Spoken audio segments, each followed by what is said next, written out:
I'm Kat. I'm a personal trainer. I'm a model and a holistic health practitioner. And you? And I'm Jamila, aka Coach Jamila. I'm a total wellness coach and I am a mompreneur. I'm a mom of five, do fitness plans, meal plans. So yeah. Awesome. You know what?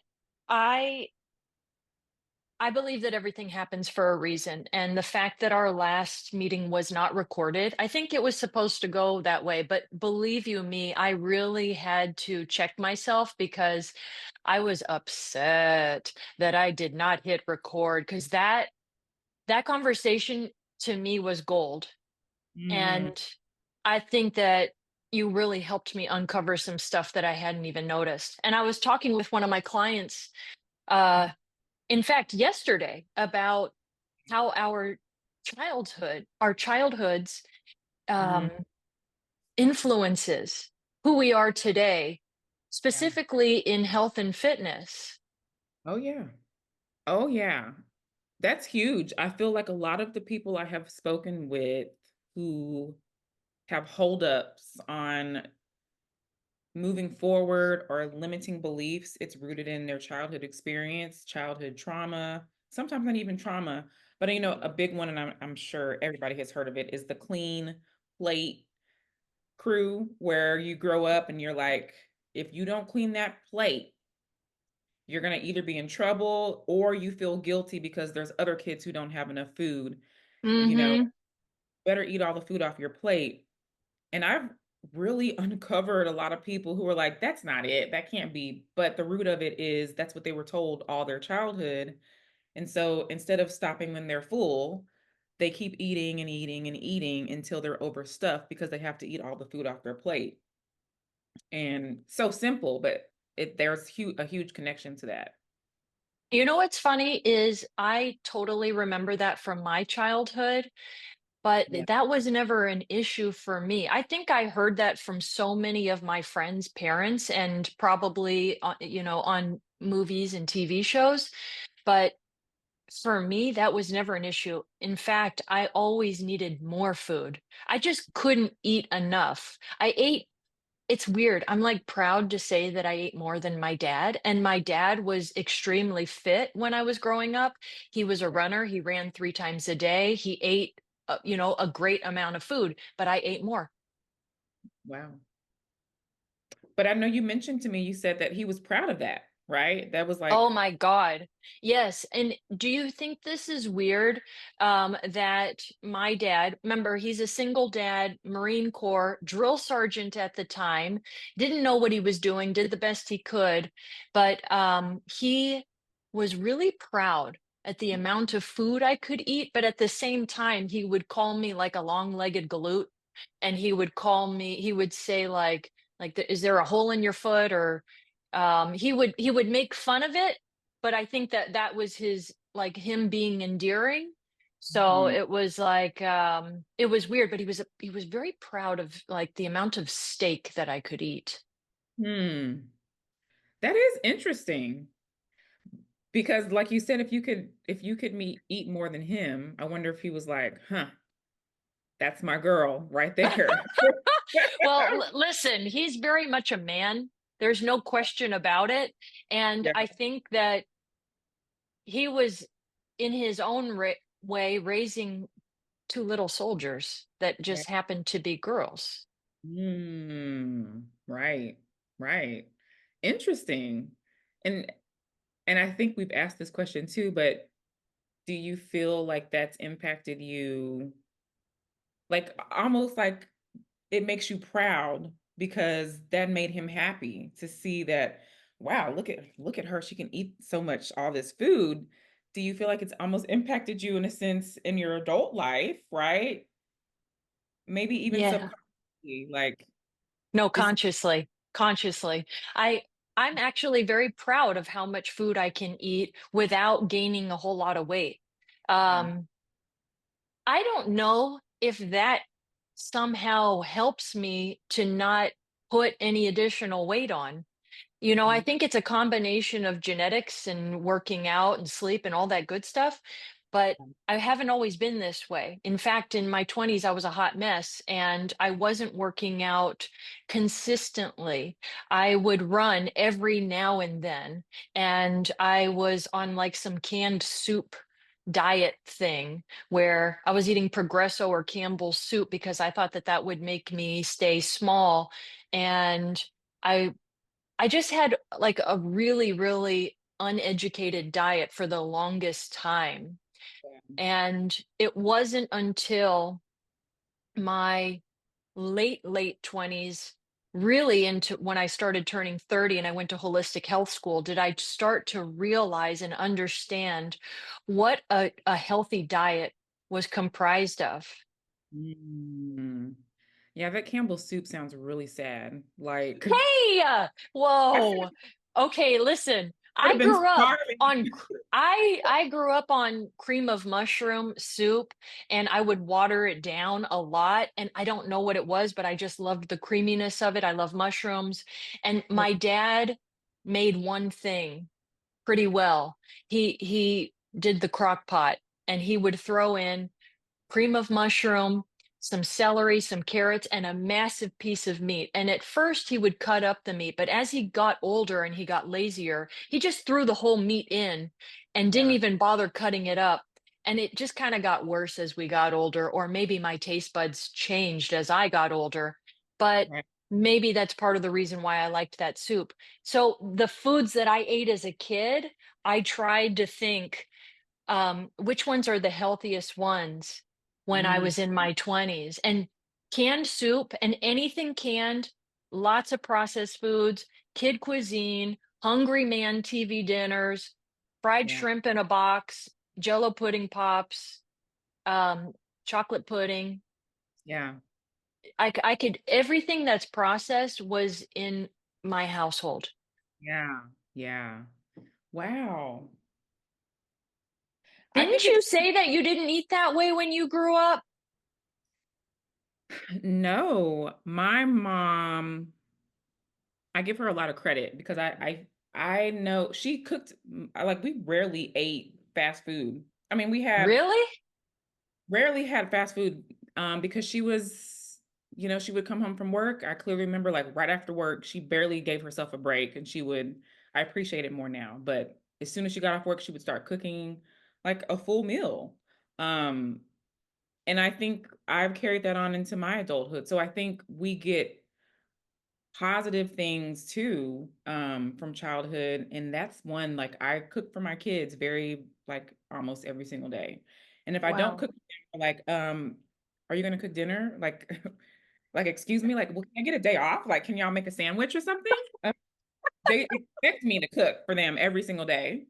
Um, so I don't know how I feel about that. But yeah, she cooked for us and we had, I mean, like baked chicken. I rarely remember, I mean, she would make fried catfish. I think that's like the biggest, and it's to this day, it's really good. Like if she makes it, even though I don't recommend fried catfish if you're on a health journey, but it was so good. But yeah, she would make food for us every single day after school.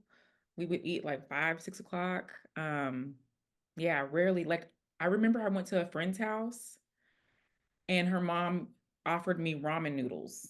Yes. Yes, top ramen. Well, I had never heard of them at this Mm. point. I went to her house. I think I was like in third grade. And she was like, Do you want ramen noodles? I was like, what is that? Like, I don't even know what that is. She was like, You'll like it. And she made it for me. It was in a green package.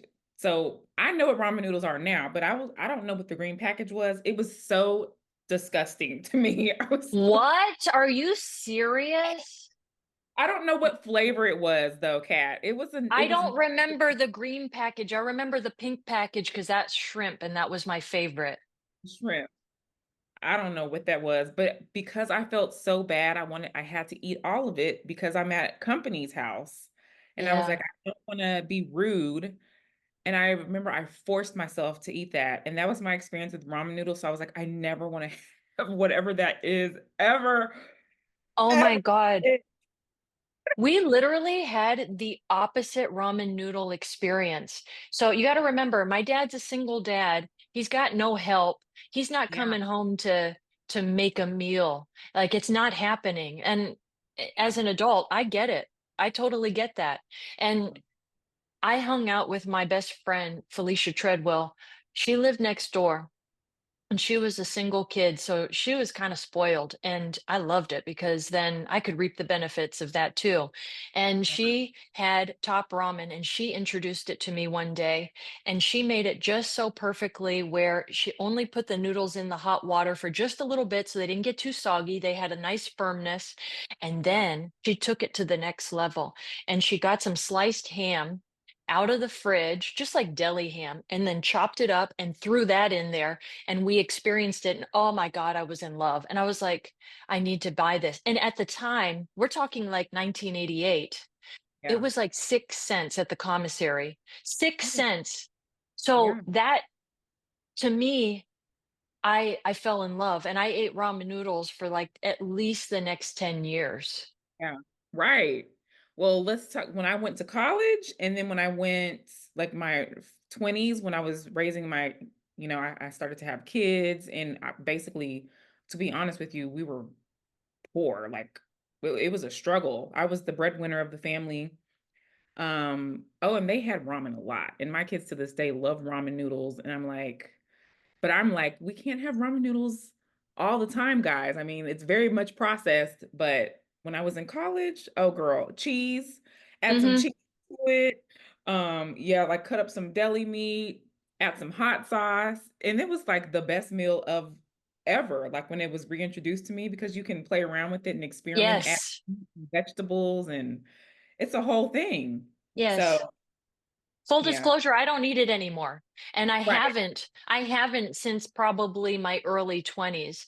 But I Yeah. do eat regular ramen from time to time, like at Jinya or at one of these proper ramen restaurants, because I grew up in Japan for 3 years. And so I had access to like real ramen. But Top Mhm. Ramen will always have a very special place in my heart because it was easy, it was familiar, it was so affordable, and you do the best that you can when you're on a budget. Yeah. Um, Yes, I know that's yeah, right. Shout yeah. out to Top Ramen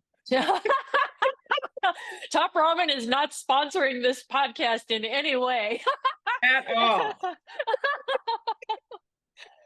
Oh man, I honestly Yes. didn't even get into healthy food until my little sister introduced it to me in my early 20s. She came to visit me. She came in from North Carolina, and she was pregnant at the time, and she was learning apparently about organic foods and natural foods, and I knew nothing of it. And I came home from work one day, and the living room table was set, or the dining room table was set with shrimp and potatoes and asparagus and nutritional yeast on top. I was like, what the heck is nutritional yeast? And I remember tasting it and I was like, oh my God, this tastes so good. And it tastes like it's so good for me. And Yeah. that was the moment when I was hooked. Wow. Shout out to your little sister because it's so interesting when we all come from the same household, how different our habits can be. Oh, And yeah. it's so good. I wonder, is it because she was pregnant and she was like, I need to make sure I'm eating good for this baby? Like, what was the shift for her to come from the same household and say, like, this surely isn't the way. I need to start creating some different meals that feel good I'm to my going body. to ask her. That's a really good question because I can't honestly remember. But and you don't know this, but she has 4 kids now. So it would be interesting to hear like how she feeds them because I know that she does the best that she can and she wants them to have everything that they want. But honestly, I don't know what that looks like. Yeah. Um, yeah. You And know, that's we ate very differently growing up. Now that you mentioned that, and I asked my dad because after my dad had my sister and I, he and my parents divorced, he got remarried and he had 2 more kids. He had 2 boys. mm, And they both are very, very tall. I'm 5'8", and so I'm kind of tall. Yeah. And my sister's, I believe she's 5'4" or 5'5", Mm, and if you looked at my sister and I growing up, our body types are very, very different.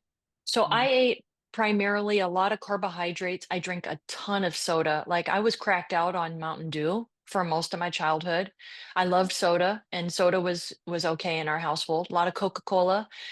mhm. And I ate a lot of saltine crackers. Like I would just destroy a sleeve, and a lot of meat. And when we would go to McDonald's, McDonald's was kind of like our second home wherever we were in the world because we moved so much. I would go for the hamburger. I would go for the pickles. I would go for the bread. I would give my sister the cheese. Um, and her diet and my dad's diet were primarily, I don't know if you know what little smokies are, but they're Yep. like those little sausage thingies, Yep. and they love that, and they love the Vienna sausages in the can. There's like one, two, three, four, five, six, perfectly in there, and I Oh, hated that shit. And I didn't like. They ate cottage cheese, and they liked a lot of dairy. I don't like that. I did yeah. not like that. I didn't like frosting on cake. I wanted dry toast, no butter. And Mm, my dad said he thinks the reason why we all grew in different ways was based on our diet. interesting. Mhm. That Hmm. both my brothers are really tall. They're much taller than my dad. My dad's 5'10", Yeah. and my mom is 5 foot nothing. Mm. She's little. She's little. And my stepmom's also very little. Yeah.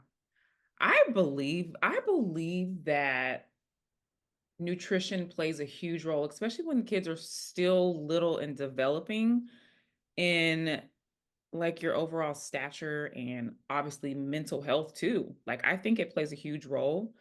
Um, but that's interesting that he said that you were more, like you said, I like it dry. I don't want any butter or jelly. I don't want any frosting. Um, Mm-mm. that's I didn't really interesting. like cake. I didn't like cake. And my dad also didn't let us have donuts because he called them fat pills. And Huh. so we never got into donuts. My dad wouldn't allow it. Although, instead of going to the donut shop, we went through Arby's drive-through and I could get a ham, egg, and cheese croissant times two because I was hungry. Right. Interesting. I think the biggest thing that I've learned as a parent and dealing with other parents is that we do the doggone best that we can. A lot of times we're figuring it out as we go. Yes, yes. And and I think the hope is that as our kids grow up into adults, that they will outdo us and that they will figure out a better way. Um, that's the hope because I think a lot of parents, including myself, I'm like, sometimes I feel like I failed at this and I failed at that. Um, but our kids are so resilient. Or even when we look at ourselves, we're so resilient and we start to learn all these different things. And honestly, would you think back in your 20s that you would be where you are now? Like I don't want to say health nut, but I mean, you're very I health like conscious, that. Health nut's right? cute. Okay, health nut. My kids say granola. They call me granola. I love So that. I'm like, that's fine. I can be granola, whatever. Um, but do you think you would even imagine yourself being where you are, like so health conscious, active, like having the mindset that you have, eating the foods that you eat? And then on top of that question, where do you think the shift for you happened that made you stick to it consistently? Like this became a part of who you are. You know what I'm saying? Yeah. Um, I remember when the shift happened because even though my sister introduced me to um, healthy food in my early 20s, I didn't commit to it back then. That was just my first taste. Yeah. It was just way too easy to walk one block down to Wendy's and get, a Frosty and get stuff off their dollar menu. Yep. Um, I was all about convenience. I remember last time I was telling you when I worked at Bed Bath& and Beyond lifting heavy boxes after work, I would hit up McDonald's and go and get a double cheeseburger, a small fry, and a glass of water, and that came out to about $2.19, something like that. That's affordable, that's easy. I grew up with that, that's what I knew. Yeah. Um, the shift didn't happen for me until probably when I started CrossFit at age 34. So this was 10 years ago. I remember I was getting ready to go to Maui with a girlfriend of mine. We were just going to have like a girls trip. Yeah. And we had a great time. We were drinking all the alcohol. We were going to luau's. We were just like having a blast, just like not prioritizing health and fitness at all. Right. And I had done CrossFit for 1 week. And so, and I enjoyed it. And I knew that after the trip, I was coming back. And so I decided, well, I looked at the photos from the trip and I Mhm. didn't like what I saw. I Mm. saw a very bloated girl who essentially looked skinny fat and bad skin. And I did not like what I saw. And I decided, well, I've committed to CrossFit. I already know that I'm going to be the slowest, weakest person in the class.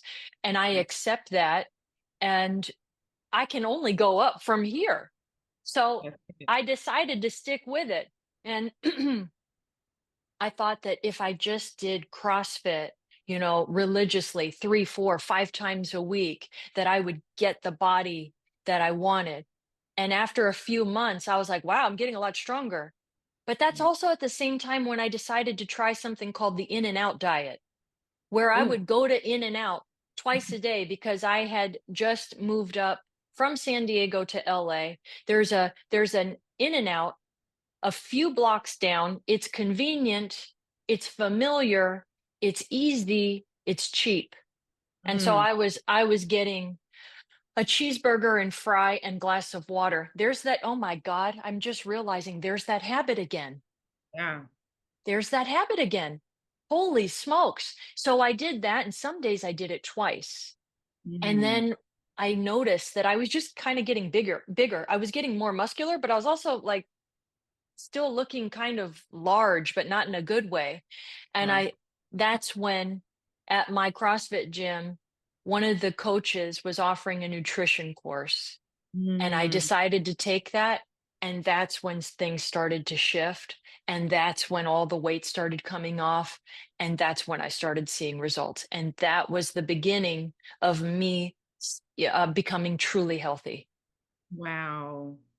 I love that story because I feel like we're always in the right place at the right time. Like, you were familiar, like you said, the cheeseburger, and then I love that you had a glass of water. You didn't get soda. There Thank was your God. health. Hey, there you go. Thanks for the acknowledgement. That's called progress, right? That's right. You were like, I'm gonna get some water. I know I'm having a cheeseburger, but I'm gonna get some water." So, Something in me shifted and knew that I needed to get rid of the soda. mhm. I had to do it gradually, apparently. Yeah. I love it. I think sometimes that's the journey. It's and I think that's why we can I think as coaches, and I'm sure you can attest to this, I can give grace to the one who's just like, well, I love soda. Because I was working with a lady who was like, I'm addicted to Dr. Pepper, but I've been drinking it since I was little. And like I just love the experience. I love the way it tastes. I love getting it from Sonic because I love the crushed ice in it. And she said she was addicted to this soda and she didn't know how to get rid of it and how to stop drinking it. And I'm just like, okay, well, what's realistic for you right now? Maybe we can just, instead of having it every single day, well, she was having it like 4 times a day with every meal, a lot. And it Yeah. was impacting her, obviously. And I said, well, can we cut it down to 2 times a day as a Mhm. start?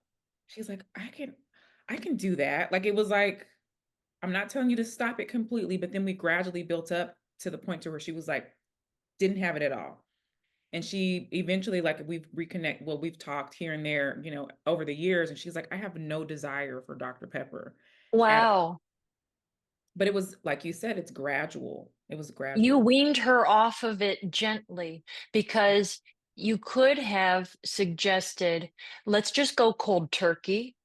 And then what that ends up doing is it's a shock to the system. And sugar is so addictive. So she probably would have had sugar withdrawals. And you knew as a coach, let's try this approach where it not only is easier for her body, but it's easier for her mind. That's it. Because it's a mindset too. And you know how our mind fights us when we're Oh, like, yeah. I'm not gonna have any cookies. And then it's like, you know you want that cookie. It's like, Oh, I okay, know. I've got cookies right now from Trader Joe's. They're vegan and they're delicious. And I bought a bag. And full disclosure, I'm going to finish them. But right. if anybody tells me I can't have them, God, it makes me want it more. Right. Oh, absolutely. The restriction thing does not work. It's just not sustainable. Like I Hmm. definitely don't agree with restriction. I do agree with being mindful and portion control, right? And moderation and being aware of like, can I handle a whole bag of the vegan cookies? Because some people will take the whole bag and eat it in one sitting, I know or I've tried. yeah, you know, but I think it's so important that we do dig in. I mean, as coaches, as individuals, to childhood, to why are we so familiar with this? Why am I acting this way? Why do I have this limiting belief? And reflect on what is it that happened in my life, because I'm almost 99% sure it's something that's caused us to think, do, or act the way that we're acting. And if we don't get down to the root of it, then it's going to continue to be this behavior that we continue to do, and it won't change. Right. So I love Yeah. the fact that we can dig in and be not be victims like, this is how I was raised and this is why I'm like this, but pay attention to, okay, I learned these things. I know that my parents did the best that they can, but now look at what I'm learning and how I can spread the message to other people. I think that's powerful within itself. And I think because of your experience too, it's more received, or it's better received, because it's Yeah. not, I'm just I'm just this health nut and I've always been this way, and you Oh, I shouldn't. have not. I have been the complete opposite. I just had the good fortune of having genetics on my side, but also I was an extremely active kid. So whatever I was eating, and the reason why I needed so much food is because I was running around outside a lot of the time. I was on my bike. I was always a runner. Yep. From a young age because my dad was a runner, but I was throwing footballs with the boys even as a little girl. And I was in Taekwondo. I was on the swim team. I was always active. And so I think that I got lucky in that it, um, it kind of burned a lot of those calories that if I was more sedentary as a kid, if I was only playing video games, and believe you me, I played a lot of video games. When the NES came out and when we got one for Christmas, I was on that thing a lot. But 50% of the time I was on that and 50% of the time I was running around outside. So Yeah. I got the I'm gonna grab a book real quick that I just want to share with you because Yes. when I was growing up in Guantanamo Bay, Cuba, so I'm in fourth, fifth, and sixth grade, I kind of was obsessed with the library because my mom works at the library and she has been for years and years. And Yeah. I remember always being called to this book. Can you see that?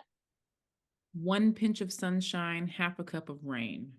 Yeah. Huh. And it's by an author named Ruth Cavan, and it's natural food recipes for young people. I have no idea why. I was not eating healthy as a little kid, but I saw this book and I continued to check it out week after week. I would continue to renew it and I would read it. And I remember asking my dad if we could make some recipes in it, and he said no. And it was, I think, because that's not his thing. He's not into cooking things. Like he doesn't have time or bandwidth. And as an adult, I get it.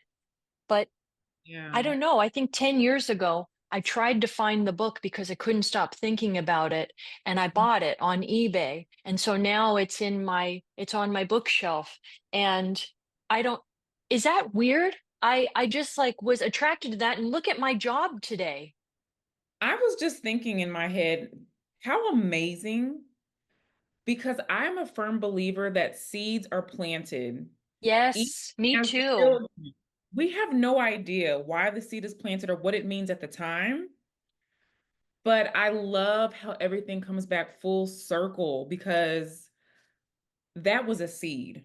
Yes, it And was. you didn't know at the time. Look at, like you said, look at what you're doing. And I think I shared with you the story. Like the seed for me was my granddad, and he would walk like everywhere, every single season. It didn't matter. And then when he came to visit us one summer, I was like, well, I'm going to go on a walk with you. And I wasn't thinking anything of it because he was old. At least I thought. I mean, I'm almost that. But at the time, I was like, "Oh, he's old, so I can definitely hang with him," and I was gonna die in this walk with him because he walked so long, but I've never forgot that, and I believe that was a seed. It was a seed of movement that was planted and a seed of health and vitality, um, and it's sad in a sense because in the last years of his life, he couldn't walk like that anymore. Um, Mm. he ended up having kidney failure because, well, that's a long story, but he was on medications for cancer. He beat cancer. They thought he wasn't going to beat cancer. And I do believe to this day that he beat cancer. He had a 10% chance to live. He had pancreatic cancer. And I believe that he beat cancer because he was active. He moved his body and he paid attention to what he ate, and he did beat it. He lived several years after that, but then the medications complicated other things. So, anyways, he ended up the last few years of his life, he was in A the walker? the well the wheelchairs, but they at least he could drive it. What are those? Okay. Motorized. I'm sorry, the motorized wheelchairs. Mhm, mhm. I know he was just like, I remember one day he said, take me out to the sun. He's like, I just want to feel the sun. And so he was in his chair because his legs were heavy from the kidney failure. And we sat out in the sun. He was like, oh, this sun feels so good to me. He was like, it just feels so good. I was like, yeah. I said, we're getting our vitamin D, granddad. He was like, yes. And I just think about the importance, the things that he sowed to me. Move your body. He said, baby, you got to move your body every day and you got to exercise your mind every day. Mm, you exercise your mind, he said that? Exercise your mind every day. Yeah, he was a I love reader, that. did crossword puzzles, the best. Yes. So I think I, I I share all that to say that those seeds, when we're kids, we may not get it at the time, but when you look back as an adult, it's like, huh, something made you not forget about that book.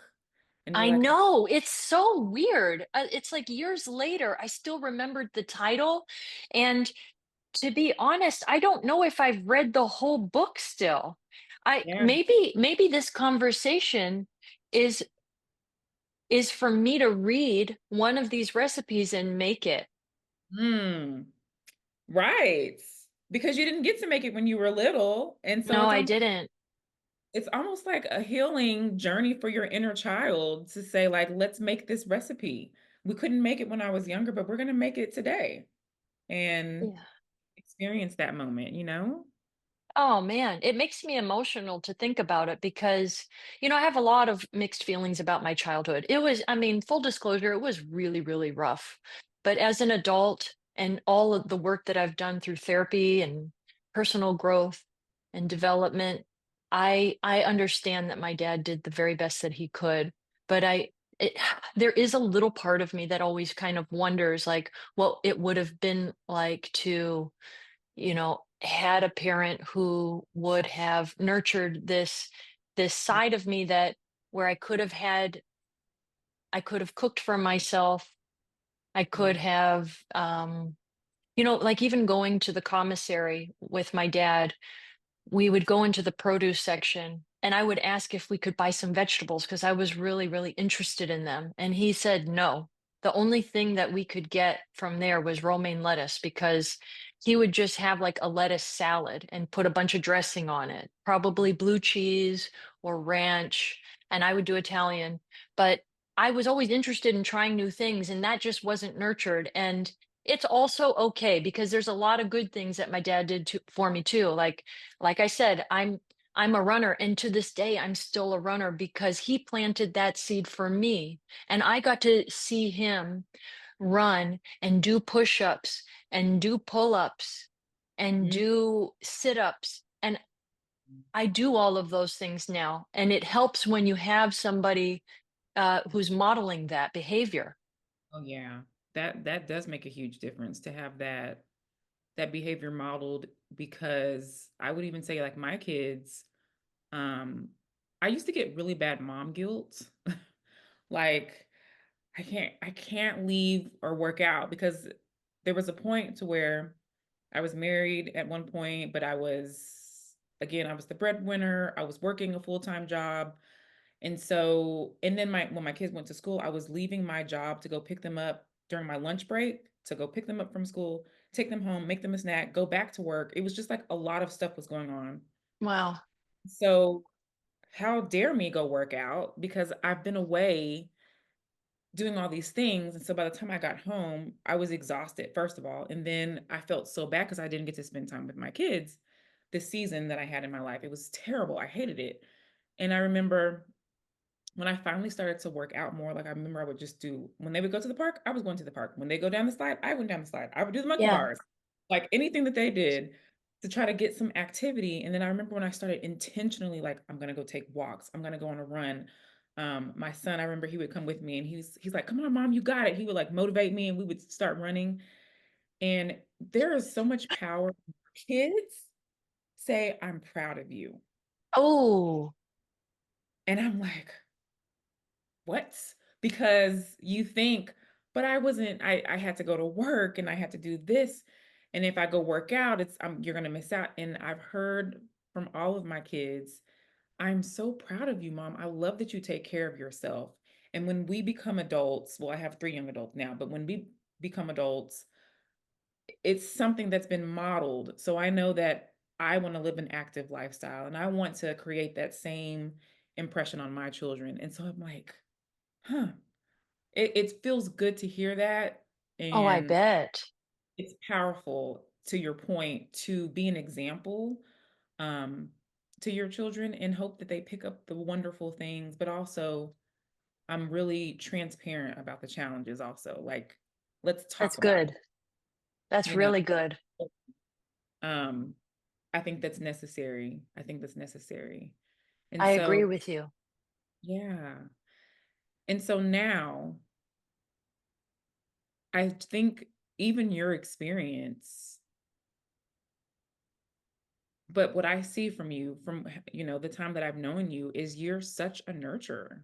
Like, you're very nurturing, and you're very compassionate, and you have like strong empathy. Like, when we have conversations, I can tell, like, you lean in, and it's not just like, let me just listen to it. Okay. But it's like genuine, you know?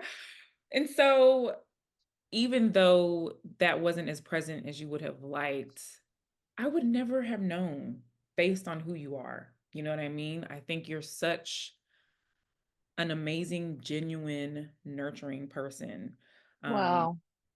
and perhaps it's so strong because you want to ensure that you can give that out, what you didn't receive as a child, you know? That is such a nice compliment, and I really appreciate you a lot. I will say that it has taken a lot of work to get to this point, and I still have a lot to do. Full Yeah. disclosure, I'm doing the best that I can, and it feels good for me to work on myself. I enjoy it. I just am not interested in being a victim, and for a lot of my life, I felt like a victim, and that just feels like it comes from a place of like disempowerment, and I'm just not interested in that anymore. And so, the person that you're meeting, because you've only known me for, I don't know, several months now, it would be interesting if you had known me only like a year ago or 5 years ago or 10 years ago or 20 years ago. And I have friends still from many, many years ago, and they've seen where I've Mm. gone. And they know that I'm committed to being a better person on every level. But the empathy and the compassion and the nurturing, like I never thought that anybody would ever describe me using these words, honestly, especially nurturer. I felt like for many, many years of my life, I was just very selfish and self-centered and like the opposite of somebody who could care for another in a nurturing mother type way. And where I'm at today, I I feel it too. And so it feels really, really good to be recognized by someone who has given birth to 5 children and seems to be the most incredible mom who still prioritizes for her health and her fitness. And I know it's not perfect, and we both agree there is no such thing as perfect. But Yeah. honestly, like what you've accomplished is very, very amazing. So thank you for acknowledging me in that. I'm trying not to get too emotional. I love it. I love it, and I appreciate that. I appreciate those words of encouragement, and I think what I really love, like, I know we've only known each other for a month, but it feels like we've known each other for such a long time. Not a month, several months. For several months, Several yeah. months. Yeah. I But think did you notice from our first meeting, we decided that we were going to have our hair down, so to speak, and we just went deep right from the start? yeah, and you can't do that with everybody. No. And you don't, and you shouldn't do that with everybody. You have to trust someone and you have to listen to your gut. And I tell my clients and friends all the time, listen to your gut. It will not steer you wrong. And when I met you, you know, there was probably about 5 minutes of feeling each other out. And then I like you asked me, what's the why behind your health and fitness goals? And when I shared that with you, I Mhm. think that's when we were really able to just go deep. Yes, because it was a real why. A lot of Oh people yeah. share the why, and it's like we talked about before, "I just wanna fit into my wedding dress," and I'm like, that's not really okay, we'll take it, but what else? Let's go deeper." Let's So, go deeper. Yeah. I think on that note, both parties or whatever friendship or connection you're trying to make, both people have to be willing to be vulnerable. It's Yes. like you have like it's almost like vulnerability produces vulnerability, right? It's like if you're closed, then the other person will be closed too. But if you open up, I've noticed when you have conversations and maybe you're the first one to like keep it real, deep real. And people are like, "Oh my God, well, let me share with you about this." And I think there's beauty in vulnerability and beauty in us just being real with each other and taking the surface off because we can easily do that. Hey, how are you? I'm great. But are you really great? Yeah. And I there's importance in that. And another thing that I really love that I just want to put out there that I think is important for all of us is growth. All of us have to be willing to grow and to evolve and to do the work and to be uncomfortable, um, and feel it. It's interesting, I talked to a gentleman a few days ago, well, maybe last week, and he said he had stopped drinking. Like, the first thing he said when we got on the call, he was like, "I've been alcohol-free for a year." And Wow. I'm like, "Awesome." He was really proud, and I'm like, "That is so great." And he said, but here's the thing, I asked him about his stress levels. He was like, "You know what, Jamila? I have to feel it now." He said, "Because before, when I was stressed, I would just go get a drink and I would wash it away." He was like, "I think that's another layer of things that I'm dealing with now. I'm not drinking, but now I have to feel the stress. I have to feel the things that happened in my childhood. I have to feel my relationship strains. I have to feel all of it." And my encouragement to him was, "We'll go there. You got to go there so that you can grow and evolve." And I think there's so much power in just going there. We don't want to. We don't like to feel it, but it's necessary. So, That's crazy that you're talking about that because I have gone there in different ways just this week. And I prepared for the uncomfortable feelings that I knew were going to come. And they were, they were so ever present. And afterward, I need time to recuperate after doing that kind of work. Yeah. And I also know that it's ultimately great for me because I'm just not interested in staying the same. I want to keep growing, to keep expanding my mind, to keep opening my heart even more and seeing what's possible ultimately. Because our childhoods, to bring it back to the beginning of this conversation, our childhoods impact us so deeply and they help shape how we become young adults Oh, and how we decide what kind of romantic relationships we're going to pursue and yes. how we show up as a partner and how we decide to prioritize health and fitness over work or the opposite. Like Yeah. all of these different factors come into play based on our childhood and our upbringing. And so if you've had a very challenging childhood, for example, like I feel like I did, it requires a lot of work, and that work can sometimes, quite frankly, suck. It Yeah. can suck. And I feel like no matter how much it sucks, it is so worth it. And I just feel like even if I didn't have the best upbringing, the kind of upbringing that I dreamt about, I can still become the person that I've always wanted to be. Mm. That's it right there. That's powerful right there because at the end of the day, you are in control of who you are and who you become. Um, I love that. I love that. And I feel very blessed that I was able to come like both of my parents were married. Well, they're still married to this day. And I think on the flip side of that, one of the challenges that I had is that that's the reason why I wanted to stay married for so long, even though it was a very toxic situation. And so that's nothing against my parents for staying married.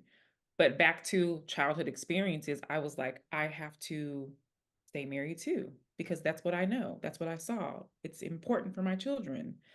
So not to go all over into that because that's a whole other topic and a whole We other, can talk about it on the next one if you want. yeah, that would be a little deep. That would go deep, deep, deep. But I'm not um, scared. okay, okay, all right, maybe it's time. It's time to bring it out. But yeah, I think those childhood experiences, man, they play a huge, huge, huge part. And of course, on top of that, society and media, everybody's saying this and that. And so sometimes you have to like shut down the noise Mhm. and just Mhm. sit with yourself and find out what's right for me, what's right for Jamila, what's right for Kat. Just because everybody else is saying this and that, is that for me? Um, so yeah, I think it's absolutely necessary. We got to do the work and we got to reflect and we got to know what we want and we got to go for it full heartedly. Um, and at the end of the day, know our why. Know our why. And if it's hard, then you're doing it right. And I highly recommend to people who want to do this kind of work, reach out to people like Jamila and I, reach out to health coaches, personal trainer, reach out to a therapist, reach out to people who you know can help you in that journey. Because if you're trying to do it on your own, like good luck with that. That's going Mm. to be really, really hard. So find people who are in alignment with that way of thinking and want to support you. I think that getting support, I know for me, all of the people, yourself included, that I have created a team with, you're on my team.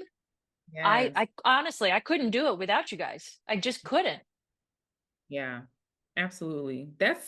I agree with that. Mentorship is important. And like we said from the beginning, every coach needs a coach, Yeah, period. always. We all Full need coach. stop. We need coach. Absolutely. There's Uh, nobody out there who's too good to not have their own coach. Thank you. And I have multiple. Yeah. I feel like that just makes me a more enriched person because Absolutely. then the people who I coach, they get all of those people's knowledge too. Come on now. Yes. I Mhm. love that. I love that. Perspective, elevation, growth, like all these things. And I love these conversations that we have. Um, I Me know too. that people are going to get something amazing things out of this conversation.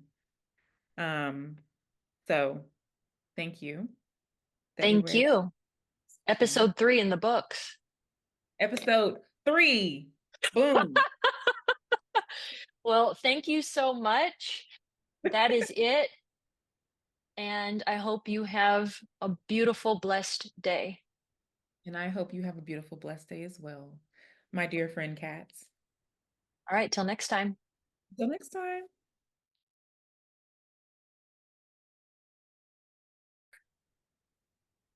Yes. And I'm Okay. gonna hit okay. This meeting is being transcribed. Awesome. We are in. Yes.